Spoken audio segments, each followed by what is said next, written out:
नमस्कार दोस्तों, स्वागत है हमारे चैनल द एग्जाम पोर्टल में। दोस्तों हम लोग फिजिक्स पढ़ रहे हैं और ये साइंस में फिजिक्स हम लोग पढ़ रहे थे। ठीक है, क्राउन का हम लोग गाइडेंस प्रोग्राम चला रहे हैं। इसमें हम लोग बताते हैं क्राउन को कैसे पढ़ना है। देखिए, उत्प्लावन बायोन्सी पढ़ना है तो बायोन्सी आप लोग पढ़ लीजिएगा। बहुत ही सिंपल सा चैप्टर है। इसको हम लोगों ने 9th-10th वगैरह में भी पढ़ा है, तो कोई ज़्यादा इंपॉर्टेंट नहीं है। कोई यहाँ एग्जाम्पल कुछ दिया हुआ है, इसको भी थोड़ा सा आप लोग देखिएगा। ठीक है, ये कोई वस्तु कैसे तैरता है और अकादमी का सिद्धांत क्या कहता है, तो वही अकादमी ने बताया था कि कोई वस्तु अगर द्रव में डूबती है और द्रव में कोई प्रतिक्रिया नहीं हो रहा है तो उस जो वस्तु द्रव में रखा जाता है उसके भार में प्रत्यक्ष रूप से कमी होती है, और जो कमी होता है वो वस्तु द्वारा विस्थापित तरल के भार के बराबर होता है। यही उनका थ्योरी था। संतुलन, ये द्रव में वस्तु कब डूबेगी, कब तैरेगी, कितना ऊपर रहेगी, ये सारा इसमें बताया गया है। इसको थोड़ा सा पढ़िएगा आप लोग। बहुत सिंपल सा चैप्टर है, ज़्यादा लेंदी नहीं। इसको हम लोग ने 9th-10th वगैरह में पढ़ा हुआ है, तो ये सारा देखिएगा। और इसमें ये वाला चीज़ आप लोग याद रखिएगा कि कोई बर्फ़ है, बर्फ़ का टुकड़ा अगर पानी में डाला जाता है तो कितना भाग ऊपर रहता है, कितना भाग नीचे रहता है। ठीक है, अब देखिए पृष्ठ तनाव, सरफेस टेंशन का बात किया जा रहा है। पृष्ठ तनाव से क्या फ़ायदा है, इसका भी एग्जाम्पल हम लोग को याद रखना है। देखिए, पृष्ठ तनाव क्या कहता है कि द्रव का वह गुण जिसके कारण तरल अपने पृष्ठ क्षेत्रफल को कम से कम करना चाहता है। जैसे पानी का बूंद देखिए गोल हो जाता है, क्यों? वो पृष्ठ तनाव के चलते ही होता है। और भी बहुत सारा एग्जाम्पल है। जैसे देखिए, पृष्ठ तनाव का उपयोग भी बता रहे हैं। जैसे पानी होता है, जब पानी जम जाता है तो उसमें किरासन तेल छिड़का जाता है। ठीक है, कि इसमें मच्छर उत्पन्न हो। क्यों? कि मच्छर का लार्वा जब ऊपर तैरते रहता है तो जब इसमें किरासन का तेल छिड़काया जाता है तो क्या होता है कि जल का पृष्ठ तनाव जो है वो कम हो जाता है, और जो उनके लार्वा होते हैं पानी में डूब जाते हैं वो मर जाते हैं। तो इससे मच्छर पे कंट्रोल किया जा सकता है, तो इसका उपयोग है। और भी बहुत सारी चीज़ है, इसको थोड़ा सा पढ़िएगा। आसंजक बल, ससंजक बल। ठीक है, ये ज़्यादा कोई वो चैप्टर नहीं है, इसको आराम से आप लोग समझ सकते हैं। इसको मैंने ऐसे ही पढ़ लिया था, ज़्यादा कुछ है नहीं। इसका सिर्फ एग्जाम्पल याद रखना है। ठीक है, देखिए ये पृष्ठ तनाव का एग्जाम्पल दिया, इसको एकदम याद रखिए। देखिए मैंने 2 डॉट ये पिन मारा हुआ है, यानी ज़्यादा इंपॉर्टेंट है। सबका एग्जाम्पल याद कर लेंगे कि पृष्ठ तनाव का कहाँ कहाँ यूज होता है। ठीक है, अब देखिए केसिका तो क्या होता है, जैसे लालटेन में बत्ती होता है। ठीक है, लालटेन में बत्ती होता है, या ढिबरी जानते हैं, ढिबरी में बत्ती होता है। तो ये द्रव इससे इसकर और ऊपर जलता रहता है। क्यों? इसी को कहा जाता है केशिका। तो अगर कोई पतला नली, केशिका तो मतलब एक पतला सा नली होता है, तो उसमें क्या होता है कि अगर कोई पतला सा नली है तो द्रव अपने ऊंचाई पे चढ़ता जाता है, और ऊपर अगर यूज हो रहा है तो नीचे से ऊपर की ओर चलता जाता है। इसी आधार पर मोमबत्ती भी जलता है, लालटेन जलता है, डिबरी जलता है, बहुत सारा चीज़ इससे इस सिस्टम पे काम करता है। ठीक है, अब देखिए जब क्या बारिश होता है तो लोग क्या करता है, खेत जो होता है उसको जोत देता है। क्यों? क्योंकि अगर खेत नहीं जोता जाएगा तो नमी जो है वो बाहर निकल जाएगा। क्यों? केशिका तो क्रिया होने लगेगी, और उसमें क्या होगा कि जब बारिश होता है तो पानी उसी केशिका नली से रिस कर नीचे जाता है। ठीक है, तो अगर उसको नहीं जोता जाएगा तो सब सारा नमी उसी से वापस निकल के चला जाएगा। तो जब उसको जोत दिया जाता है तो केशिका नली टूट जाता है, और जो खेत में है वो नमी बरकरार रहती है। तो इसका कुछ यूज है, कुछ एग्जाम्पल है, आप लोग भी थोड़ा सा पढ़िएगा इसको। ठीक है, और देखिए विस्कोसिटी। विस्कोसिटी क्या है भाई? विस्कोसिटी कुछ ज़्यादा है नहीं। देखिए अगर दो द्रव, जैसे मान लीजिए कोई नली है। ठीक है, कोई नली है, इसमें कोई द्रव बह रहा है, तो ई द्रव अगर ऐसे बह रहा है तो कुछ चीज़ इसका विरोध भी करता है बहने का। ठीक, तो वही होता है विस्कोसिटी। यहाँ देखिए, द्रव का वह गुण जिसके कारण द्रव अपनी विभिन्न परतों में होने वाली अपेक्षित गति का विरोध करता है, संयंता कहलाता है। संयंता मतलब इसको इंग्लिश में विस्कोसिटी कहते हैं। और द्रव के सतहों के बीच द्रव की गति के विपरीत दिशा में लगने वाले बल को संयान बल कहते हैं। ठीक, अब देखिए इसमें ज़्यादा कुछ है नहीं, इसका सिर्फ आप लोग ये याद कर लीजिएगा, इसका परिभाषा। और देखिए ई वाला याद करना है कि कहाँ कहाँ मिलता है। ठीक है, तो पहला नंबर केवल द्रव और गैस में पाया जाता है, ठोस में नहीं पाया जाता है। संयंता गैसों के तापमान बढ़ने से बढ़ जाता है। ठीक है, और वायु की अपेक्षा जल में चलने पर चाल कम हो जाती है, क्योंकि जल की संयंता वायु की संयंता से अधिक होती है। जैसे आप किसी को बोलिएगा कि जल पानी में दौड़ो तो वो धीरे से दौड़ पाएगा। अगर बोलिएगा उसको नॉर्मल ज़मीन पे दौड़ने के लिए वो ज़्यादा तेज़ से दौड़ पाएगा। ठीक है, तो ये इसका एग्जाम्पल है। ठीक है, अब देखिए एक चीज़ और इसमें याद रखना है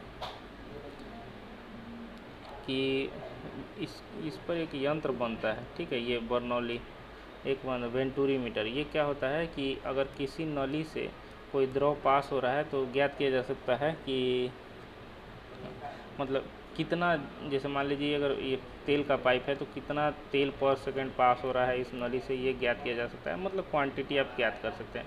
अब देखिए ये वाला है एटोमाइज़र। तो एटोमाइज़र में क्या होता है कि द्रव से छोटी छोटी बूंदों के रूप में परिवर्तित करता है, ठीक है। फिल्टर पंप का भी कार्य करता है, ठीक है। तो फिल्टर पंप भी इसी सिद्धांत बर्नौली प्रमेय पर आधारित है, ठीक है। अब देखिए इसका 3 गो यंत्र में अगर कोई क्वेश्चन आएगा तो कैसे आएगा कि बर्नौली प्रमेय पर आधारित निम्नलिखित में से कौन सा यंत्र काम करता है। तो वेंटूरी मीटर रहेगा ऑप्शन, तो सही हो जाएगा।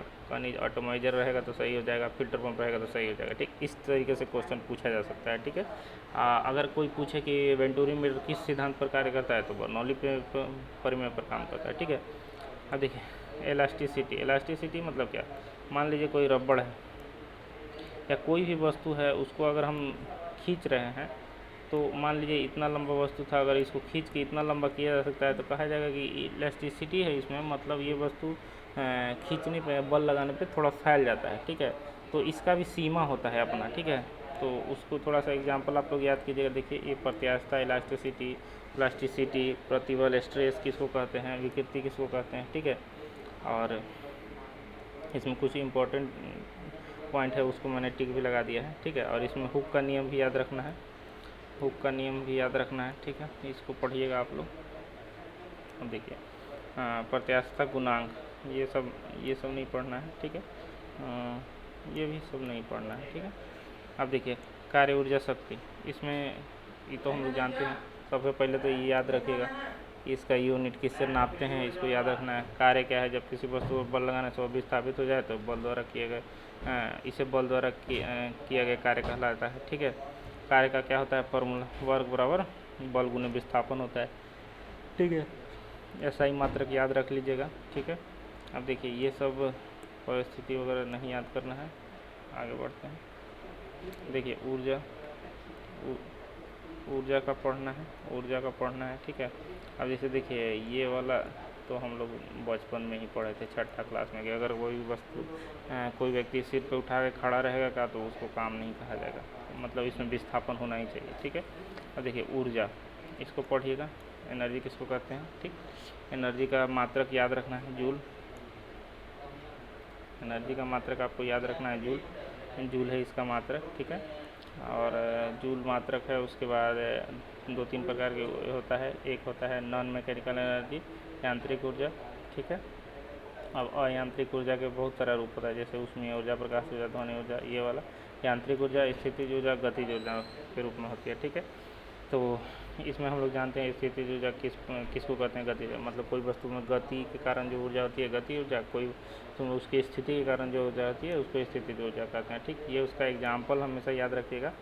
इससे क्या होगा कि अगर कोई पूछता है कि निम्नलिखित में से किसमें स्थितिज ऊर्जा संचित है, गतिज ऊर्जा संचित है या अयांत्रिक नॉन मैकेनिकल एनर्जी संचित है, तो वो आप उसमें भी कर पाएंगे। जैसे क्वेश्चन भी पूछा हुआ था कि शायद कोई माइक वगैरह का कोई क्वेश्चन था कि ध्वनि ऊर्जा किस में बदलती है, ठीक है। लाउड स्पीकर या माइक का क्वेश्चन दरोगा में कोई पूछा हुआ था, ठीक है। स्थितिज ऊर्जा ये सब पढ़ लीजिएगा, ठीक है। गतिज ऊर्जा इसका भी पढ़िएगा, गतिज ऊर्जा का प्रकार नहीं पढ़ना है। निष्कर्ष ये वाला याद रखना है कि कुछ कंडीशन है कि वेग दुगना किया जाता है गति ऊर्जा 4 गुना, दुगना करने पर गतिज ऊर्जा दुगनी हो जाती है, द्रव्यमान दुगना करने में दुगनी हो जाती है, और संवेग को दुगना करने पर गतिज ऊर्जा 4 गुनी हो जाती है, ठीक है। इसको थोड़ा सा पढ़िएगा। ऊर्जा संरक्षण सिद्धांत क्या कहता है, कोई ऊर्जा ना तो मतलब ऊर्जा का सृजन किया जाता है ना विनाश, तो सिर्फ एक रूप से दूसरे रूप में बदलती है, इसी को ऊर्जा संरक्षण के सिद्धांत कहते हैं, ठीक है। और यही जो इसी पे आधारित जो थ्योरी था वो आइंस्टाइन का था, द्रव्यमान ऊर्जा समीकरण, इसी को E बराबर mc² कहा जाता है, ठीक है। मतलब आइंस्टाइन बोले थे कि अगर किसी वस्तु को प्रकाश के वेग से अगर घुमा दिया जाए तो वस्तु ऊर्जा के रूप में परिवर्तित हो जाएगी, ठीक है। ये वाला थोड़ा सा पढ़ लीजिएगा आप लोग। अब देखिए शक्ति, इसका भी पहले याद रखना है कौन सा अदिश राशि है, सदिश राशि है, और इसका जो मात्रक होता है उसको क्या कहते हैं, तो वाट इसका मात्रक होता है। देखिए कई सब याद कर सकते हैं, पावर W से वाट होता है, ठीक, इसको याद रखिएगा। अब देखिए ऊर्जा और शक्ति में अंतर ये दिया हुआ है, थोड़ा सा इसको पढ़िएगा। ऊर्जा का रूपांतरण, इसमें से क्वेश्चन पूछा हुआ है, इसको एकदम रटना है आप लोगों को, ठीक है। अब देखिए आगे बढ़ते हैं। अब देखिए ये वाला सब एग्जाम्पल है इसका, टरबाइन भी दिख रहा है, सारा ये सब एग्जाम्पल, इस सब को याद रखना है क्योंकि एक क्वेश्चन पूछा हुआ है, पीछे मेंस में भी पूछा था, पीटी में भी पूछा था, तो एकदम याद रखना ही रखना है, ठीक है। तो इसको याद रख लीजिएगा आप लोग। अब चलिए वीडियो बहुत लंबा हो गया है, इसलिए इसको यहीं समाप्त करते हैं। कल हम लोग हीट पढ़ेंगे, ठीक है। धन्यवाद, जय हिंद।